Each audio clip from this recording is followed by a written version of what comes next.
Beneath Bozeman's radiant graduation ceremony, cruel staff drove off an 84-year-old man in a worn uniform, like shooing a beggar.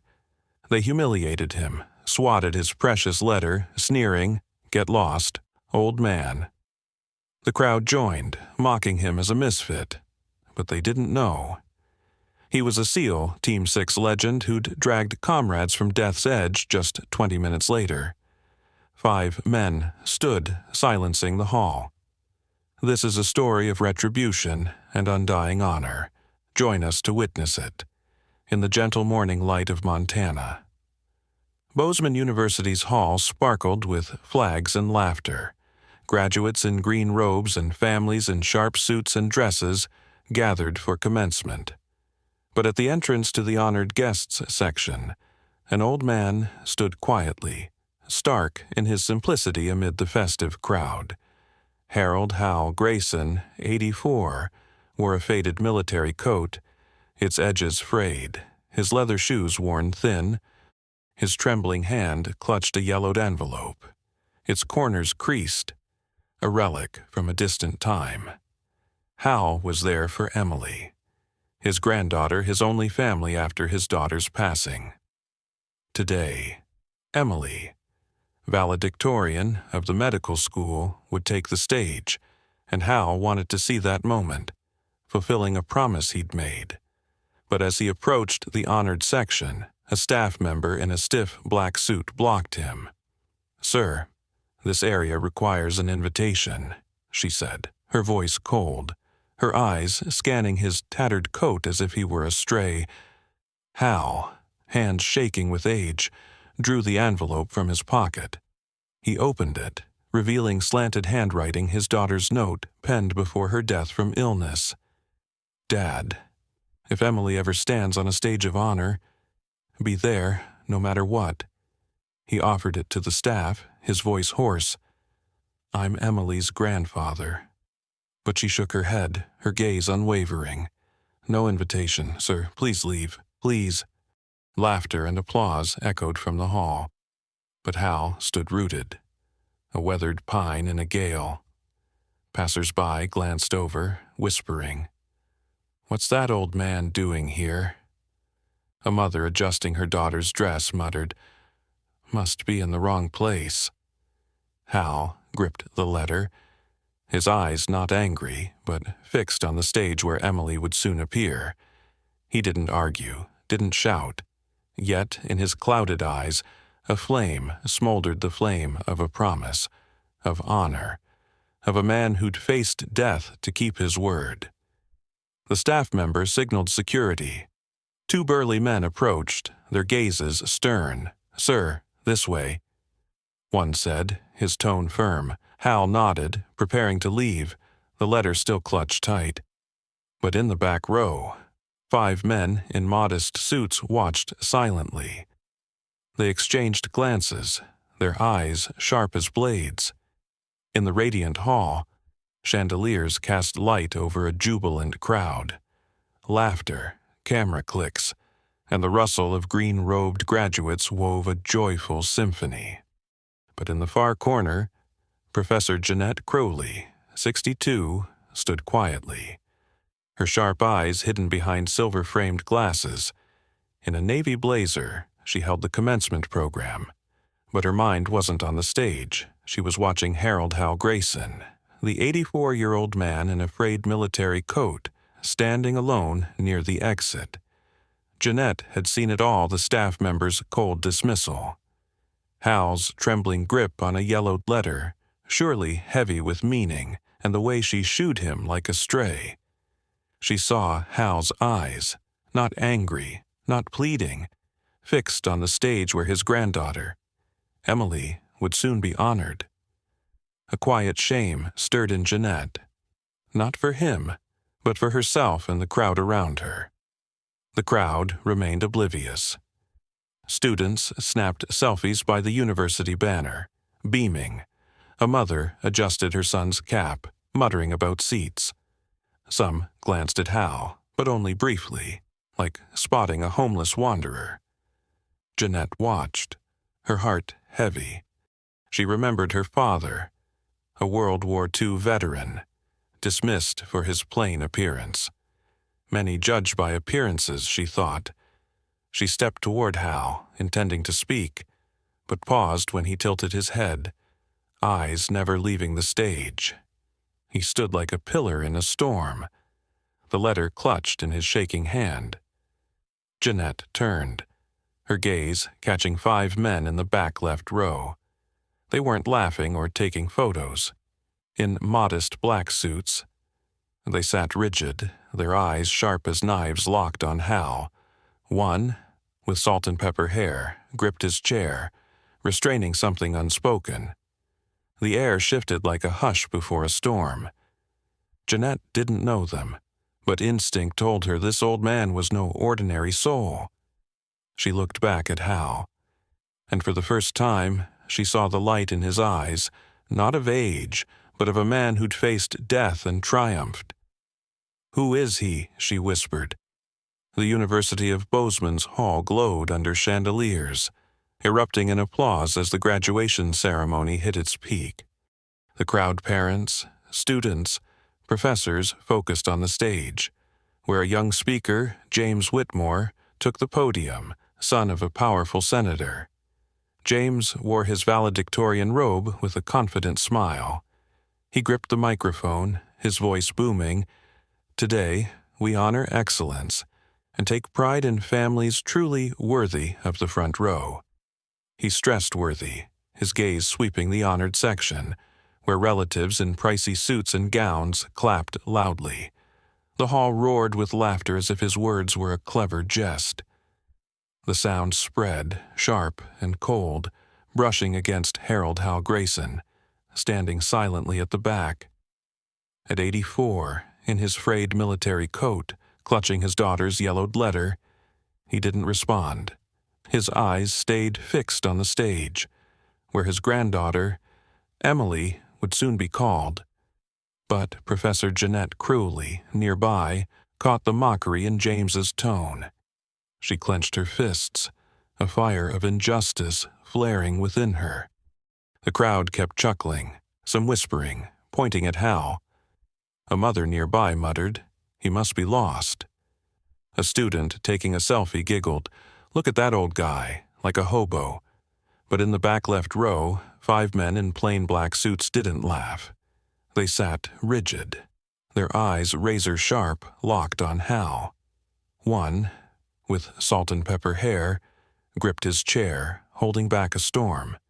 Another, with a faint scar on his forehead, leaned to his comrade, whispering, "That kid just insulted the wrong man." Jeanette, from her vantage point, sensed the difference. These men weren't part of the shallow crowd. They held no phones, took no selfies, and didn't clap. They watched Hal with profound respect, as if he were a mountain unyielding. The air grew heavy, a moment poised for fate, on stage. James pressed on with his speech, his voice smooth, but each word poured fuel on the fire. "Family lifts us up," he said. "Those who show up in the right place, at the right time." The University of Bozeman's hall vibrated with applause as James Whitmore ended his mocking speech. The crowd buzzed, chandeliers glinting off tailored suits and graduation robes, but at the hall's rear, Harold Hal Grayson, 84, stood silent, a lone pine in a biting wind. His frayed military coat and the yellowed letter trembling in his hand bore witness to a promise kept across years to see his granddaughter Emily take her valedictorian honor. 2 towering security guards in black uniforms approached from the entrance. "Sir, we need you to leave," one said, his voice stern, gesturing toward the door. Hal looked up, his eyes not angry but profound, as if seeing past them to the stage. "I'm here for my granddaughter's graduation," he said, his voice hoarse yet steady. "I'll just stand here, no trouble." But the second guard, his face cold, stepped closer. "You don't have a parent's invitation. You can't stay. Go now." Hal gripped the letter, his calloused fingers brushing its edge. He opened it, revealing his daughter's slanted handwriting, penned 10 years ago before her death from illness. Dad, if Emily ever stands on a stage of honor, be there, no matter what. It read, each word a knife carving his heart. He offered it to the guards, his voice slow. This is my invitation, from Emily's mother. But the guard swatted it, the paper nearly falling. That's not an invitation. The other snapped, leave, or we'll escort you out. Professor Jeanette Crowley, a few steps away, felt her heart clench. She wanted to intervene, to shout their mistake, but her eyes were drawn to the 5 men in the back left row. They stood, their black suits crisp, their gazes like sharpened blades. One, with salt and pepper hair, clenched his hand, whispering to his comrade, enough. The University of Bozeman's hall echoed with applause, but the air grew heavy as 2 security guards seized Harold Hal Grayson's shoulders, intent on dragging him from the graduation ceremony. The 84-year-old man, in his frayed military coat, a yellowed letter from his daughter clutched in his trembling hand, moved slowly, his eyes never leaving the stage where his granddaughter Emily would soon be honored. Professor Jeanette Crowley, nearby, felt her heart tighten, yearning to intervene, but a movement in the back left row stopped her cold.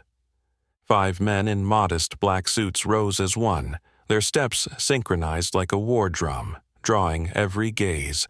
The leader, with salt and pepper hair and a faint scar on his weathered face, strode toward Hal. From his breast pocket, he drew a small, glinting object, flashing under the chandeliers a campaign badge from Echo Ridge 1972, symbol of a blood-soaked mission. He raised it, his deep voice thundering through the hall. This man pulled us from hell. Today, he's not going anywhere. The hall fell deathly silent. Applause died. The guards released Hal, stepping back, their eyes wide with confusion. Jeanette, gripping her program, felt an invisible wave surge.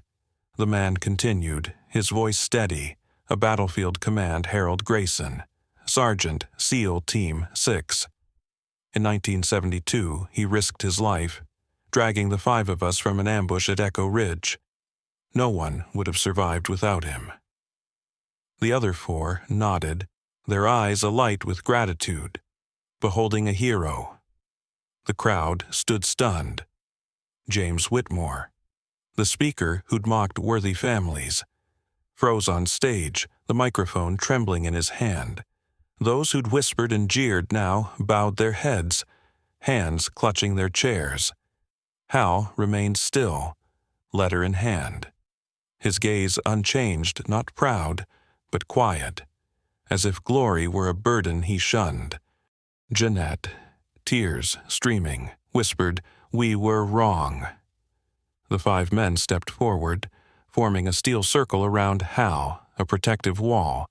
"He stays," the salt and pepper-haired man said, his eyes sweeping the guards, then the hall, and no one disrespects him. Murmurs rose, not of mockery, but awe. The University of Bozeman's hall fell into a rare silence, as if the air itself held its breath. 5 men, old comrades of Harold Hal Grayson, stood like a steel wall around the 84-year-old, the Echo Ridge 1972 campaign badge glinting in their leader's hand. Their declaration that Hal, a SEAL Team 6 legend, had saved their lives still echoed, stunning the crowd. James Whitmore, the arrogant speaker, stood frozen on stage, the microphone trembling in his grip. Professor Jeanette Crowley, in the hall's corner, wiped tears, her heart heavy with the injustice now laid bare. On stage, Emily Grayson, valedictorian of the medical school, stepped forward to receive her diploma. Her green robe billowed, her youthful face radiant with pride. But as she glanced down, her eyes caught her grandfather Hal, in his frayed military coat, his daughter's letter in hand, flanked by 5 resolute men. She saw the 2 security guards, though retreated, still lingering nearby. She heard the crowd's murmurs, now laced with awe and shame. Her heart clenched, gripped by the truth her grandfather, who raised her, had nearly been cast out on this momentous day. Emily paused at the podium, her hand trembling as it touched the diploma. The dean, in a red robe, smiled, ready to present it. But Emily drew a deep breath, her voice ringing out, clear and sharp, slicing through the silence. "If the man who raised me, who taught me to stand tall, isn't welcome in this hall, I cannot accept this degree." The hall gasped, breath held. The dean's smile froze. James Whitmore, from the stage's edge, bowed his head, his face ashen. The organizers exchanged panicked glances, unsure how to respond. Emily stepped from the podium, her eyes locked on Hal. She descended, each step resolute, her robe flowing like a flag. The crowd parted silently, murmurs fading. Jeanette, tears streaming, felt a tidal wave of emotion rise. The 5 men watched Emily, their eyes gleaming with pride, as if seeing a young soldier inherit Hal's spirit. One whispered, "That's Grayson's granddaughter." Emily Grayson, valedictorian of the medical school, stood beside her grandfather. Harold Hal Grayson, her hand clasping his calloused one. Her green robe billowed, her eyes blazing with resolve, as she just refused her degree if Hal couldn't stay.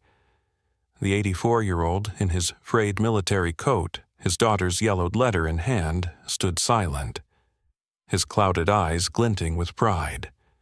5 men, his old SEAL team, 6 comrades, saved by his bravery, stood behind him, their gazes like steel, an impregnable wall guarding him. Emily turned to Hal, her voice soft but resonant. "Grandpa, I want you on stage with me." Without waiting, she took his arm, leading him forward. The crowd parted, hushed as if drawn by an unseen force. Hal's worn boots echoed on the wooden floor, each step a heartbeat of devotion. Professor Jeanette Crowley, in the hall's corner, stood tall, tears streaming, a flood of gratitude swelling within her. The organizers, the dean, and James Whitmore, the speaker who'd mocked, stood paralyzed, unable to obstruct. As Emily and Hal ascended the stage, the chandelier's light bathed them, making Hal's tattered coat shimmer as if carrying the radiance of battlefields past. The 5 men followed, wordless, their presence a vow this hero would be honored. Emily stopped center stage, facing the crowd. "This is my grandfather," she declared, her voice clear, piercing. "He taught me that honor isn't in a diploma, but in keeping a promise." She looked at Hal, smiling. "You kept your promise to Mom. Today, I honor you." No call, no command, yet the entire hall rose. A student led, then a parent, a professor, then hundreds more. Chairs shifted softly, applause starting slow, then exploding like a torrent. James Whitmore, face flushed, bowed his head, the microphone limp in his hand. The dean stepped forward, voice breaking. "Mr. Grayson, please stay, with all our respect." Jeanette clapped, her heart unburdened as if freed from shame. Hal stood steady, letter in hand, his gaze quiet, untouched by pride. He nodded faintly to Emily, a silent affirmation that it was all worth it. The 5 men behind exchanged glances, one whispering, the sergeant's still the sergeant. The hall thundered on, not for the ceremony, but for a silent reverence, a flame of gratitude blazing, kindled for a man who'd sacrificed a lifetime to keep his word. Harold Hal Grayson, 84, stood on the stage, led by his granddaughter Emily. As the hall thundered with applause like crashing waves, his frayed military coat shimmered under the lights, and the yellowed letter from his daughter was clutched tight, proof of a promise kept. 5 men, his SEAL team, 6 comrades he'd once saved, stood behind, their eyes alight with gratitude. Professor Jeanette Crowley, from the hall's edge, smiled, her heart unburdened as justice prevailed. As the ceremony ended, the crowd swarmed Hal, students, parents. Even James Whitmore, the speaker who'd mocked, approached, shaking his hand, voices faltering with apologies. "Mr. Grayson, I didn't know," James said, face flushed. Hal nodded, his gaze quiet, free of blame. A group of students, still in green robes, asked for photos, calling him a hero. But Hal, with a faint smile, declined. "I'm just Emily's grandfather," he said, his voice hoarse, eyes turning to his granddaughter. The 5 men stepped forward, their leader, with salt and pepper hair, pulling a challenge coin from his pocket, a SEAL's emblem. One side bore the Echo Ridge 1972 badge. The other inscribed, "The ones who never asked to be seen end up standing tallest." He placed it in Hal's hand, his voice deep. "Sergeant, this is yours, always was." Hal gazed at the coin, his calloused fingers tracing it, touching memories of comrades. He nodded, wordless, his eyes burning with a flame that never dimmed. A week later, a small wooden chair appeared in the university's main hallway near a glass wall overlooking the lawn. Carved on it, "For those who keep their promises even when no one sees." Students, passing by, paused, touching the chair, whispering of the old man who'd brought a hall to its feet. Emily, now a medical intern, often sat there, rereading her mother's letter, smiling at thoughts of her grandfather. Hal lived quietly, but his story swept Bozeman like an autumn breeze, reminding everyone that honor needs no fanfare, only a heart that keeps its word. Under Montana's sunset, Hal walked home, the challenge coin in his pocket. He sought no glory, only the knowledge that Emily had seen him and his promise to his daughter was fulfilled. The chair at the school, like him, stood silent, yet forever a symbol of unwavering loyalty.